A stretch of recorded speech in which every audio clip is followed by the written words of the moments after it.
Venezuela पर हमले के बाद ट्रंप की मैक्सिको, क्यूबा और कोलंबिया को खुली धमकी, कहा कुछ करना होगा। वेनेजुएला पर हमले के बाद अमेरिकी राष्ट्रपति डोनाल्ड ट्रंप ने मैक्सिको, क्यूबा और कोलंबिया की सरकारों को सीधी धमकी दी है। ट्रंप ने कहा है कि इन देशों को भी अमेरिका की सैन्य कार्रवाई का सामना करना पड़ सकता है।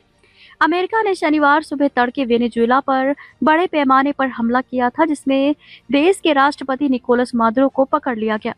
निकोलस मादुरो और उनकी पत्नी सिलिया फ्लोरेस को पकड़कर न्यूयॉर्क ले जाया गया है। ट्रंप ने कहा है कि मादुरो पर अमेरिका में मुकदमा चलाया जाएगा। उनके ऊपर मैनहट्टन की संघीय अदालत में ड्रग्स और हथियारों को लेकर आरोप लगाए जाने की उम्मीद है। क्यूबा को ट्रंप ने कहा नाकाम देश।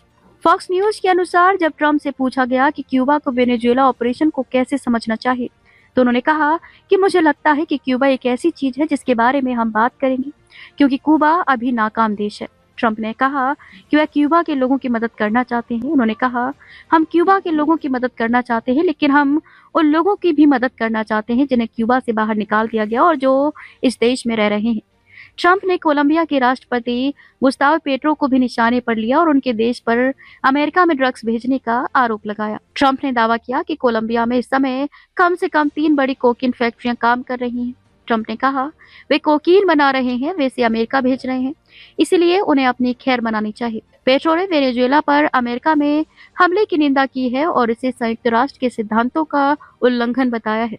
ट्रंप ने मैक्सिको के बारे में भी बात की और आरोप लगाया कि राष्ट्रपति क्लाउडिया शिनबाम का अपने देश पर नियंत्रण नहीं है। उन्होंने मैक्सिको में ड्रग कार्टेल के हावी होने का दावा किया। ट्रंप ने कहा कि वे कार्टेल से बहुत डरी हुई हैं। उन्होंने आगे कहा कि वे मैक्सिको को चला रहे हैं। मैंने कई बार उनसे पूछा कि क्या आप चाहती हैं कि हम कार्टेल को खत्म कर दें, तो वो कहती हैं no no no mister president, no no please, इसलिए हमें कुछ करना होगा।